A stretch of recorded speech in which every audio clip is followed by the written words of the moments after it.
Káyọ̀kẹ́ndé tí n bá padà rí yín nídìí ọjà mi bàbá yín gan ẹ ká sí. ẹ ní fearless. All right. Màmá tí ẹ bá ní fojú wòlíì èké wò mí tí ẹ dẹ̀ ní fojú ọmọ kékeré wò mí Olúwa rán mi sí i. Ìwà káàbọ̀. Ẹ wò mí ọ̀pọ̀ èèyàn láti sọ̀rọ̀ fún tán dẹ̀jà ṣùgbọ́n àwọn tí mo dẹ̀jà wọn padà yìn Olúwa lógo látara wa. Màmá a rí i pé a mú mi rí i pé ẹni tínú rẹ̀ mọ́ òní yín. Ṣùgbọ́n àwọn kan wà tán fojú fẹ́ yín tán wà burú sí yín. Fojú fẹ́ ni mo fọkàn fẹ́ ni. Gẹ́gẹ́ bí ìyá ọkọ yín. Ìyá ọkọ mi. Bẹ́ẹ̀. Ìyá ọkọ mi sì ń lọ. Ó fẹ́ràn mi. Ẹ wò mí ọ̀rọ̀ gidi ni mò ń bá yín sọ ẹ má fojú ọmọ kékeré wò mí. Ẹ wò mí kẹ́ ẹ bá lè rí ògo yín lò kí àwọn ọmọ yín bá lè rí ògo wọn lò. Ogun tó jà lórí yín Olúwa jẹ́ kó yé mi pé ẹ jí pé ọmọ 30 years tí ìyá yín fi kú. Ìyá mi. Bẹ́ẹ̀ l'Olúwa sọ. Ẹ wò mí ìtẹ́sí tẹ́ fi débi ògo yín ni tí n bá purọ́ ẹlẹ́rìí mi ni ẹ wo ajá bó ṣe wá. Olúwa ẹ̀mí Olúwa ló darí rẹ̀ wá. Ẹ wo ìtẹ́sí ní ìyá ẹ lọ sí ọjà kẹ́ lọ ra abẹ́rẹ́ ọ̀pọ̀tọ́. Abẹ́rẹ́ ọ̀pọ̀tọ́. Bẹ́ẹ̀ ni tẹ́ ẹ bá mọ tán pè bẹ́ẹ̀ ìwọ̀ tán fi mú ẹja lódò náà pè bẹ́ẹ̀. Ẹ wò mí kẹ́ wá kókì tó tutù kẹ́ wọnú ilé kẹ́ gbàdúrà kíkankíkan sí abẹ́rẹ́ ọ̀pọ̀tọ́ yìí kẹ́ rí pẹ́ tilẹ̀kùn kẹ́ rí pẹ́ tán téèpù.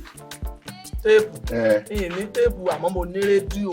Rédíò yẹn gangan mo pe téèpù kẹ́ láùdù ẹ̀ tó jẹ́ pé ilé kẹta gan wọ́n mọ̀ gbọ́ ariwo rẹ̀ kẹ́ wá tilẹ̀kùn.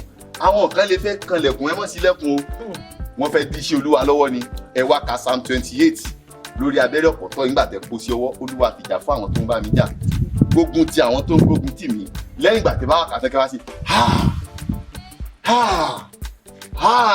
ọ̀nà fún yàgò ẹrù ń bọ̀ ọ̀nà fún yàgò ẹrù ń bọ̀ ọ̀nà fún yàgò ẹrù ń bọ̀ ẹ mú abẹ́ ọ̀pọ̀lọpọ̀ tẹ́kẹ́ wá dà sẹ́nu ó lè fẹ́ háyé ní ọ̀nà fún yá ẹ mú kòkì ẹ sì tẹ́ ẹ bá ti wá sí ẹ dá sẹ́nu kọ́kọ́kọ́kọ́kọ́kọ́ yóò sì ń lọlẹ̀ sẹ́ẹ̀rí lẹ́yìn ìṣẹ́jú díẹ̀ inú lè mọ̀ sí bí ẹni fẹ́ run yín.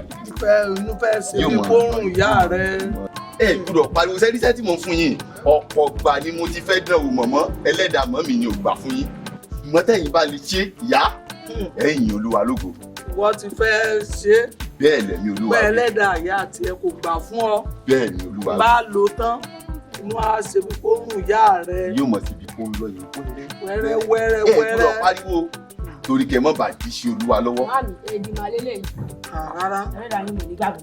Èdè kọ́ ṣé wò rí pé ìránṣẹ́ Ọlọ́run nínú. Ìránṣẹ́ Ọlọ́run àlàyé. Ọlọ́run rán. Sẹ́ẹ̀rí ẹ jẹ́ kí n sọ fún yín. Ó sì wá jíṣẹ́. Bíbélì ní ẹ jẹ́ kí ọmọdé wá sí ọ̀dọ̀ mi. Lọ mí. Torí àwọn ni. Ìjọba Ọlọ́run. Gbọ́ ìwọ wo ló fẹ́ rògbòlò? Ẹ wo màmí ẹ wo gbogbo àwọn ọmọ yín ló máa jẹ́yàn ẹ wo ẹ jẹ́ follow wa ẹ̀ ń tọ́lé fi ràn wá lọ́wọ́ náà nù ẹ subscribe sí YouTube wa KAMURE TV ẹ máa bá àwọn fíìmù wa ń bẹ àwọn skit wa ẹ máa bá ń bẹ ẹ jẹ́ bá wa share ẹ bá wa follow ẹ wo tẹ́lẹ̀ ṣe tẹ́lẹ̀ fi ràn wá lọ́wọ́ náà nìyẹn ẹ wo màmí àlè jalè àwọn ọmọ yín á pàdé aláàánú ẹ wo bí tẹ̀ tí mo tẹ̀ tí ń ra dátà brother mi ni sister mi ni màmí tẹ̀ tí mo tẹ̀ fi ń ra dátà ọlọ́ọ̀ni fowó wọn yín o iná ò ní tán owó yín o àpò sàṣàmùrà ò kì í gbẹ àpò yín kò ní gbẹ ilé alákùn ò kì í gbẹ tòjò tẹ̀wọ̀ ilé yín ò ní gbẹ ẹ ò ní dààmú ẹ ò ní fojú sunkún ọmọ bẹ́ẹ̀ ṣe ń ṣàánú mi tẹ́ ń like àwọn fídíò wa tẹ́ ń share rẹ̀ tẹ́ ń subscribe sí YouTube wa ẹ ò ní ṣàgbákò ẹ wo ẹ má jẹ́ ń ṣàdúrà jùbọ́ gbogbo tí mo tọrọ fún yín ní ti dáadáa àjẹ tí nítorí tí wo ẹ̀yin tẹ́ ń subscribe tẹ́ ń follow wa tí má ní kí n ṣàdúrà nǹkan mi lè máa já bọ ẹ ò ní fọwọ́ gbọ́mọ sí títí láéláé ẹ ò ní kàgbákò ọ̀tá tó fojú hàn àti tí ò fojú hàn nílé ìyá nílé bàbá amọ́niṣe ní afàìmọ́niṣe ní bánidárò ọ̀tá tó fojú hàn gẹ́gẹ́ bí ọ̀rẹ́ èyí tó fojú hàn gẹ́gẹ́ bí ọ̀tá Ọlọ́run á gbé yín lékè rẹ̀ ẹ ṣeun gan ẹ ṣeun ẹ jọ̀ọ́ ẹ bá wa subscribe sí YouTube channel wa o KAMURE TV ẹ jọ̀ọ́ KAMURE TV ẹ jọ̀ọ́ tẹ́lẹ̀ fi ràn wá lọ́wọ́ náà nìyẹn o ẹ ṣé gan thank you ẹ ṣé may God bless us.